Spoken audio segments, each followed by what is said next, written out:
Operation తర్వాత కృష్ణను తీసుకుని దూరంగా వెళ్లి బిడ్డతో సహా తిరిగొచ్చిన కృష్ణ మురారి షాక్ లో ముకుంద. ఇంతకు ఏం జరిగింది? అసలు ఆపరేషన్ చేసిన తర్వాత కృష్ణకు బిడ్డ పుట్టడం ఏంటి? మరి దూరంగా వెళ్లి బిడ్డను కని తీసుకురావడం ఏంటి? అసలేం జరిగింది అనేది వీడియోలో చూసి తెలుసుకునేద్దాం. కృష్ణ ముకుంద మురారి అప్కమింగ్ ఎపిసోడ్స్ లో ఏం జరగబోతుందో ముందుగా తెలుసుకోవాలి అనుకుంటే వీడియోని లైక్ చేయండి, ఛానల్ ని సబ్స్క్రైబ్ చేసుకోండి, పక్కనే ఉన్న బెల్ సింబల్ లో ఆల్ పై క్లిక్ చేయండి. ఇలా చేయడం వల్ల అందరికంటే ముందుగా చూడవచ్చు. మొత్తం మీరు చూసుకున్నట్లయితే ఇంకా గర్భసంచి తీసేయాలని ఇంకా ఎవరికీ చెప్పకుండా కృష్ణ కూడా విషయాన్ని చెప్పకుండానే వారం రోజుల తర్వాత గర్భసంచి కూడా తీసేయడం జరుగుతుంది. ఎందుకురా ఇన్నిసార్లు హాస్పిటల్కి వెళ్తున్నారని చెప్పనేసరికి కృష్ణకు హెల్త్ బాగాలేదు కదమ్మా అని చెప్పనేసరికి సరే అయితేని అని చెప్పి ఇంకా రేవతి ఇటు భవాని ఇద్దరు కూడా అనుకుంటారు. కృష్ణ మాత్రం చాలా డల్గా చాలా నీరసంగా ఉండేసరికి నేను కొన్ని రోజులు వేరే ఊరు వెళ్దాం అనుకుంటున్నామమ్మా, ఇక్కడ ఉంటే కృష్ణ కొంచెం బెడ్ రెస్ట్ బాగా ఎక్కువ, ఇక్కడ ఉంటే ఏదో ఒక పని చేస్తూనే ఉంటుంది, అదే కృష్ణని నేను దూరంగా తీసుకువెళ్తే కృష్ణని నేను జాగ్రత్తగా చూసుకుంటానని చెప్పనేసరికి సరే మీ ఇష్టం, మీరు ఎక్కడున్నా సంతోషంగా ఉండండి అని చెప్పి ఇంకా వెళ్ళిపోతారు. అయితే కృష్ణ ప్రెగ్నెంట్ అయి ఉంటుంది. ఆ విషయం ఎవరికీ చెప్పకుండా కృష్ణ మురారి సర్ప్రైజ్ చేద్దామని ఇలా దూరంగా వెళ్ళిపోతున్నట్టున్నారు అని చెప్పి ఇంకా భవానీ రేవతి అనుకుంటారు. ముకుంద మాత్రం మీ పిచ్చి కాకపోతే కృష్ణకు అసలు గర్భసంచే లేనప్పుడు తను ప్రెగ్నెంట్ ఎలా అవుతుంది? ఏదో ఒక రోజు మీకే తెలుస్తుందిలే అని చెప్పి తనలోనే తను నవ్వుకుంటూ ఉంటుంది. ఒక రోజు అయితే పరిమళ అయితే ఇంటికి వస్తుంది. కృష్ణ వాళ్ళు ఎలా ఉన్నారో ఏంటో చూద్దామని చెప్పనగానే అదేంటి పరిమళ ఎప్పుడు లేనిది ఇలా వచ్చావని చెప్పనగానే కృష్ణకి హెల్త్ బాగాలేదు కదా ఆంటీ, ఎలా ఉందో ఏంటో చూద్దామని వచ్చాను అని చెప్పనేసరికి కృష్ణకు హెల్త్ బాగోకపోవడం ఏంటి, కృష్ణ బాగానే ఉంది కదా అని చెప్పనగానే అదే ఆంటీ కృష్ణకు గర్భసంచి తీసేశారు కదా, పిల్లలు పుట్టే అవకాశం కూడా లేదు అని చెప్పనేసరికి పిల్లలు పుట్టే అవకాశం లేకపోవడం ఏంటి, కృష్ణ ప్రెగ్నెంట్ కాదా అని చెప్పి ఇంకా రేవతి అడిగేసరికి కాదండి తనకు జన్మలో పిల్లలు పుట్టే అవకాశం లేదు అని చెప్పనేసరికి ఒక్కసారిగా అందరూ షాక్ అయిపోతారు. మరి మురారి ఈ విషయం ఎందుకు మనకు చెప్పలేదు, మన దగ్గర సీక్రెట్ గా ఉంచి కృష్ణని తీసుకుని ఎక్కడికి వెళ్ళాడు అని వెంటనే భవానీ అయితే మురారికి ఫోన్ చేస్తుంది. ఏంటి మురారి ఏం చేస్తున్నది, కృష్ణ ఆరోగ్యం బాగానే ఉందా, బేబీ గ్రోత్ ఎలా ఉంది అని చెప్పనేసరికి బాగానే ఉంది పెద్దమ్మ, డైలీ నేను హాస్పిటల్కి తీసుకెళ్లి చెక్ చేస్తున్నాను కదా, అంతా బాగానే ఉందని చెప్పాను. కానీ ఎందుకు మురారి అబద్ధం చెప్తున్నావు, ఈ పెద్దమ్మ దగ్గర కూడా అబద్ధాలు ఆడడం నేర్చుకున్నావా ఏంటి అని చెప్పనేసరికి అబద్ధం ఏంటి పెద్దమ్మ అని చెప్పాను. కానీ మరి కృష్ణకు గర్భసంచి తీసేశారన్న విషయం ఎందుకు చెప్పలేదు మురారి అని చెప్పనేసరికి అది పెద్దమ్మ అని చెప్పాను. కానీ ఇంకా నాతో మాట్లాడొద్దు మురారి, నువ్వు నా దగ్గర కూడా అబద్ధం చెప్తున్నావని నాకు అర్థమైపోయింది అని చెప్పాను. కానీ లేదు పెద్దమ్మ, ఒక్క 4 నెలలు ఆగితే అన్ని విషయాలు తెలుస్తాయి, అప్పుడు నీకు వివరంగా చెప్తాను, నేను చెప్పనవసరం లేదు, అప్పుడు నీకే అన్ని విషయాలు తెలుస్తాయి అని చెప్పి ఇంకా మురారి అయితే ఫోన్ పెట్టేస్తాడు. ఆ 4 నెలల తర్వాత కూడా భవానీ గాని ఎవరు కూడా మురారికి ఫోన్ చేయరు, ఎందుకంటే చాలా కోపంగా అయితే ఉంటారు ఇంట్లో వాళ్ళంతా. ఇంకా జనవరి నెల రానే వస్తుంది. జనవరి నెల రావడంతో ఇది జనవరి నెల కదా అని చెప్పి ఇంకా రేవతి భవానీ ఇద్దరు కూడా చాలా డల్గా కూర్చుంటారు.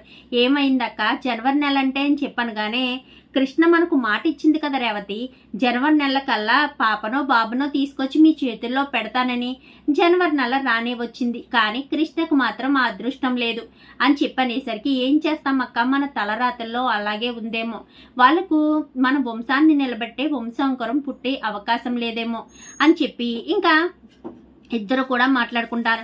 అందరూ కూడా హాల్లో కూర్చుని అవునక్క కృష్ణకి ఇలా జరుగుండకూడదు, పాపం పిచ్చిది ఎన్నో కలలు కంది అని సుమలత అందరూ కూడా మాట్లాడుకుంటుండగానే ఇంకా కృష్ణ ఇటు మురారి పాపం తీసుకుని గుమ్మాలో నిలబెడతారు. ఇంకా ఆ అదురుపాటుగా భవానీ అయితే గుమ్మం వంక చూడడంతో కృష్ణ ఇటు మురారి ఇద్దరు బిడ్డను ఎత్తుకుని నిలబడడం చూసి ఒక్కసారిగా భవానీ షాక్ అవుతుంది.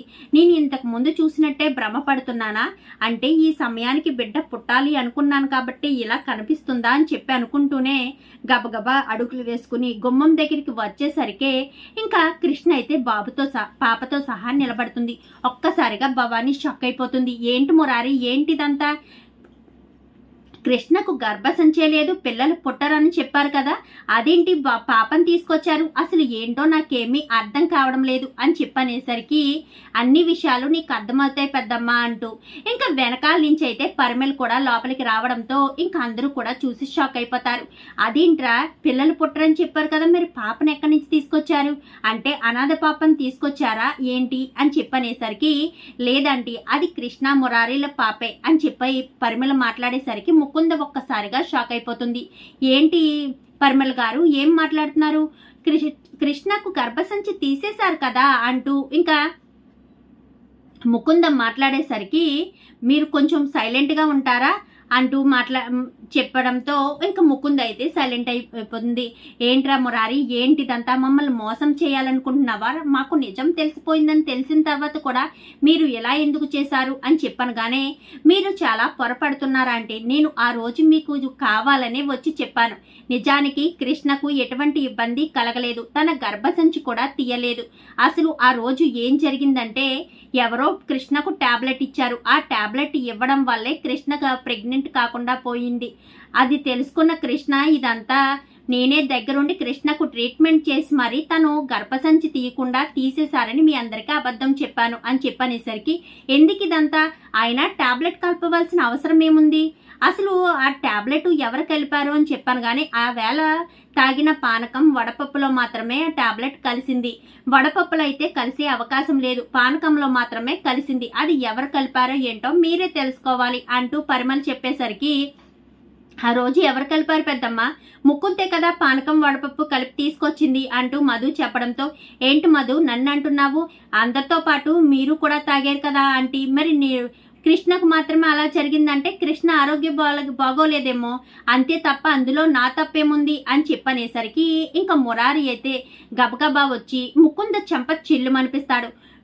కృష్ణ దాంట్లో కాదు, కృష్ణకి కావాలని కలిపిచ్చావని మాత్రం క్లియర్గా తెలుసు అని చెప్పాను. కానీ లేదు నాకేం అవసరం మురారి గారు, నేను ఎందుకు అలా చేస్తానని చెప్పాను. కానీ ఎందుకంటే కృష్ణ జన్మలో తల్లి కాకూడదు కాబట్టి, కృష్ణ అలా బాధపడుతూ ఉంటే నువ్వు నన్ను పెళ్లి చేసుకోవడానికి నీకు అన్ని దారులు ఓపెన్ అవుతాయి కాబట్టి అని చెప్పనేసరికి ఏం మాట్లాడుతున్నారు, అసలు ఏం మాట్లాడుతున్నావు నాన్న అని చెప్పాను. కానీ ఎవరనుకుంటున్నావు పెద్దమ్మ, ఈ మీరా ముకుంద ఇద్దరు ఒకటే, కావాలనే ఫేస్ మార్చుకుని సర్జరీ చేయించుకుని మరి మన ఇంట్లో అడుగుపెట్టింది, కృష్ణ జన్మలో తల్లి కాకూడదనే ఇదంతా చేసింది అని చెప్పనేసరికి లేదంటే నాకేం తెలీదు, వీళ్ళు కావాలని ఇదంతా అబద్ధం చెప్తున్నారు, నాకు అసలు ఏ పాపం ఎరగనని చెప్పాను. కానీ ఓహో నీకేం తెలియదైతే అని ఇంకా పరిమళ వేరే డాక్టర్ని పిలిచేసరికి ఒక్కసారిగా ముకుంద అయితే షాక్ అయిపోతుంది. ఎందుకంటే తనకు సర్జరీ చేసిన డాక్టర్ని, తనకు కృష్ణకు ప్రెగ్నెన్సీ రాకుండా తన గర్భసంచి తీసేయాలా చూసిన టాబ్లెట్లు ఇచ్చిన డాక్టర్ని కూడా ఇద్దరిని పిలిపించి నిజాలన్నీ కూడా బయట పెట్టడంతో ముకుంద ఒక్కసారిగా షాక్ అయిపోతుంది.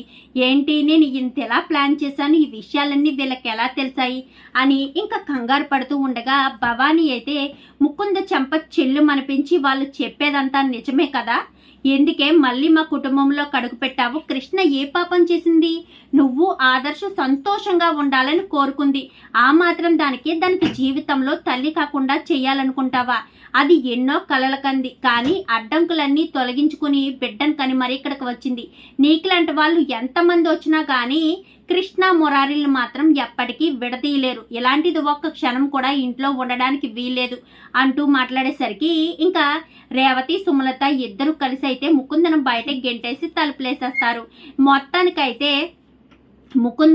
ముకుందనైతే నమ్మించి మరి తనకు గర్భసంచి తీసేశారని నమ్మించి బిడ్డతో సహా ఇంట్లో అడుగు పెట్టడంతో ముకుంద నిజ స్వరూపం బయట పెట్టడంతో ఇంకా ముకుందనైతే ఇంట్లోంచి బయటికి పంపించేస్తుంది భవాని.